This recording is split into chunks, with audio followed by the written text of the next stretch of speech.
Action. The one, the only. In the life with Steve Stanulis. In the life with Steve Stanulis. In the life with Steve Stanulis. In the life with Steve Stanulis.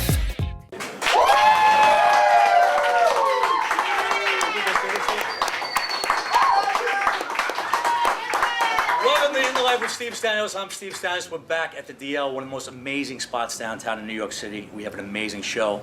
We have an amazing guest right next to me right now. Without further ado, let's hear from Mr. Jason Mewes.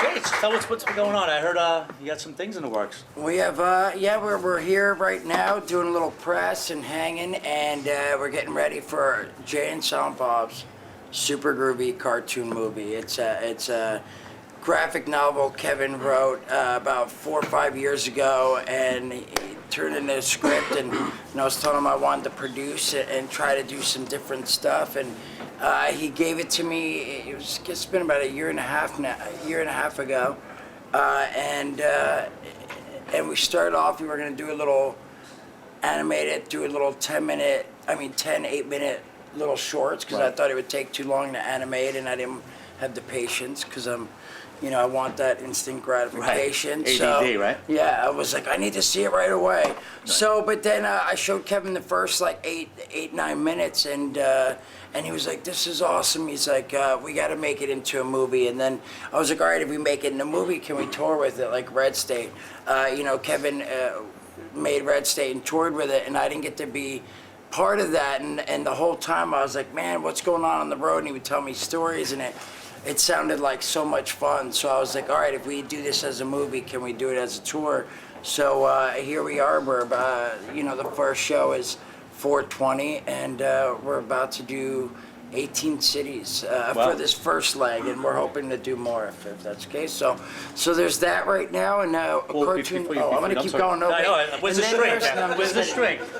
No, so I just want to get into the synopsis of what the movie actually is. Oh, I'm horrible at this. I'm horrible at explaining plots and stuff, but it's Jay and Silent Bob, and they decide they want to clean up the city, so they become their superheroes, Bluntman and Chronic. Bluntman and Chronic? Yes. Now, I don't know what that really means. Well, Bluntman and Chronic is... I was a cop, right?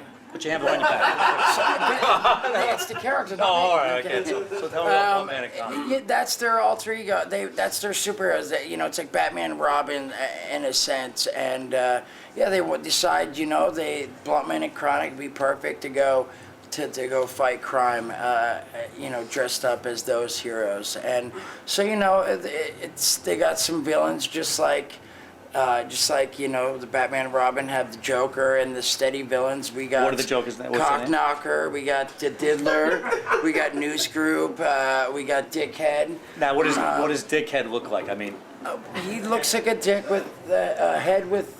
I guess a dick head, a big penis head with muscles. Dickhead with muscles. What about Cockknocker? What does he look like? Cockknocker has a huge fist, and he knocks cocks. Does it?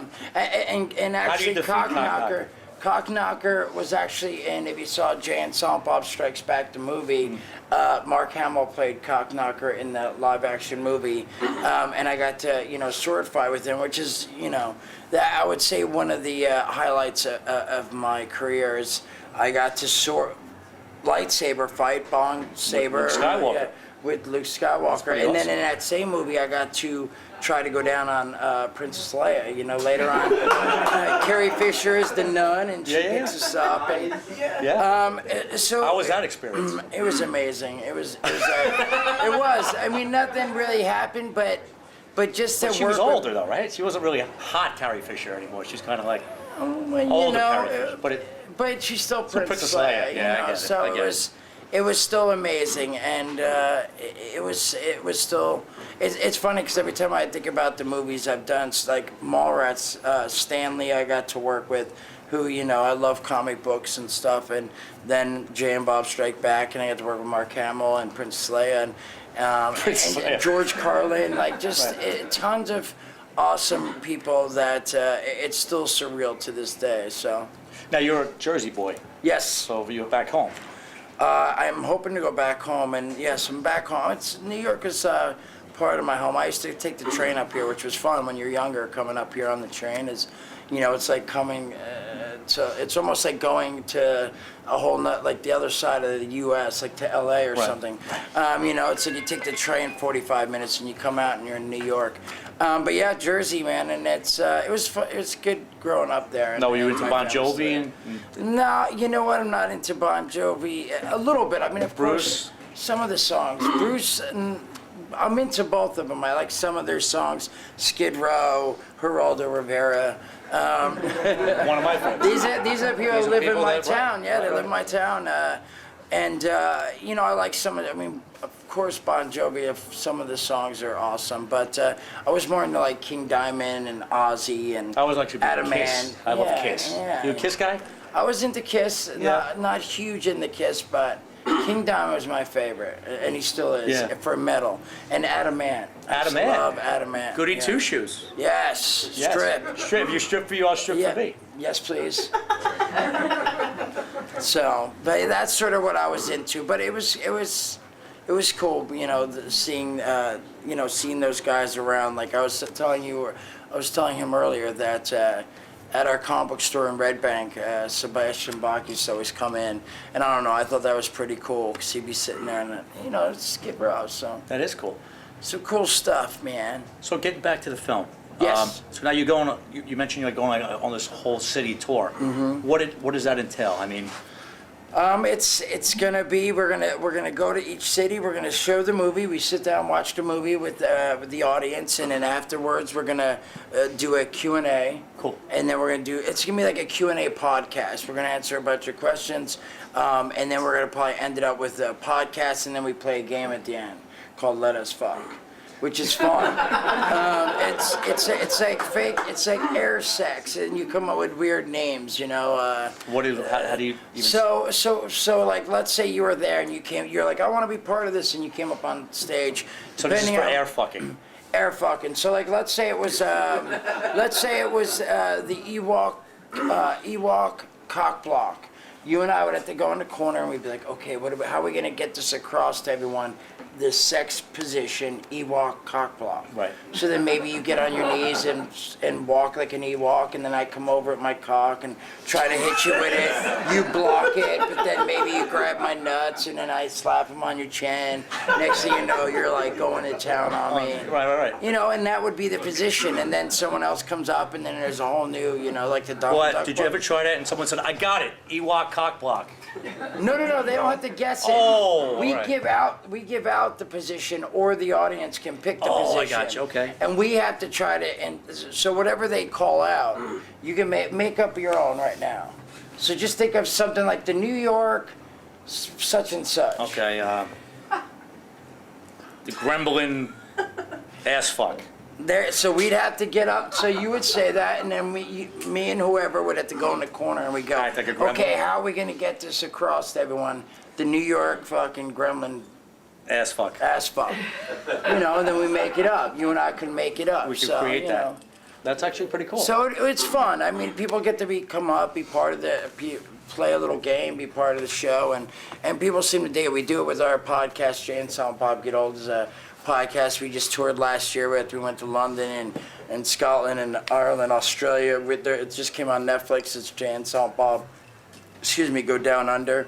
And we were. Was that with Princess Leia? No, she wasn't part of that, but that was, you know, it was fun. The podcast has been really something we've been doing for a while, for the last year and a half, and it's just been awesome. Kevin and I have been touring all over, getting even closer. Like, we've known each other 25 years, and I would say him and I, we've gotten closer in the last year and a half to 2 years. We've been doing a podcast than we have in the past 25 years of knowing each other. Well, so. that's one of the things I wanted to touch on. So, just tell everybody how did you actually meet Kevin, and how did that whole relationship grow, and how did all those characters actually start? Jay and Silent Bob, and Just get into that a little. Yeah, we grew up in the same town, and he, like, I knew who he was, he knew who I was, but we were like 4 years apart, so when he graduated, he worked at this community center in our town, Highlands, and I used to go there after school, and I was about 13, 14, and he used to sit with two of our buddies we're still friends with. They're on Comic Book Men, Right. Walt Flanagan, Brian Johnson, and they used to all sit in the corner and read comics and talk about comics, and I used to just try to butt in. And finally, that one day they were going to a big comic book show here in New York, and I was like, I want to go, and they brought me. Brian was like, yeah, you can come. Anyway, that's sort of when I started hanging out with them and really started talking to Kevin and getting to know Kevin. And then I used to go to the Quick Stop and help him put the Sunday Asbury Park Press paper together, which is like 5 different layers of the paper, Right. and you got to put them Come on, together yeah, for the yeah. big Sunday paper. Yeah. And I was the only person, his friends, that would get up at 5:30 in the morning and go help him. And anyway, we got closer and closer, and then he was like, "Hey, I wrote a movie, and you're really obnoxious, and you speak your mind, and you're always pulling your balls out." And so I wrote a character based off I told him he you. couldn't pull his balls out until the end of the last segment. We have an agreement on that. Yeah, and he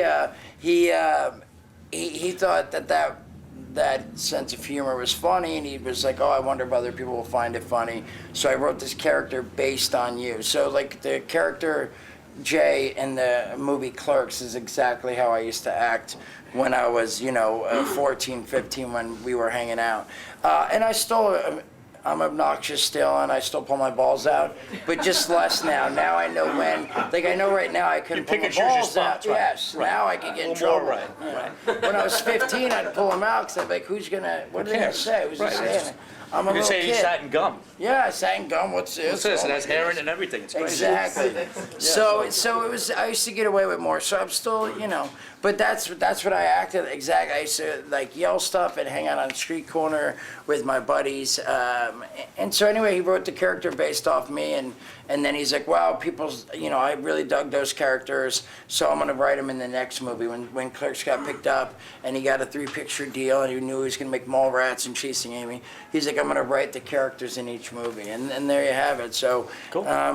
We did the movies, and it's been surreal and awesome. What's your favorite movie out of everything? Mallrats will be my favorite forever because it was Clerks. It's Clerks we like shot after work, and I used to roof. I roofed for like 4 years in construction, and I used to work all day, and then I'd go home for a bit, and we'd shoot at night. So it just seemed like it.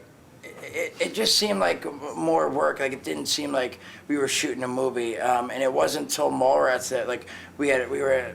It was a studio movie, so there was like wardrobe and there was makeup, and we were staying at a Crafty, hotel and nice, craft you had service, food and all of that to me was so surreal. I'm like, oh my gosh, someone's gonna tie my shoes, the wardrobe person, and they do your hair Yeah, and that's cool. stuff, and I was sleeping with a lot of the people, the extras and stuff, and I was like, well, I'm getting pussy all of a sudden. You know what I'm saying? I didn't have sex till I was almost 18, so at that point, Mallrats. Extras, it didn't matter, right? Mallrats, I had probably sex with like 3 girls. All of a sudden, I'm shooting Mallrats, and there's like all these people hanging out, and I was just getting my dick sucked. I was sucking dick, they were sucking dick. That's It it. was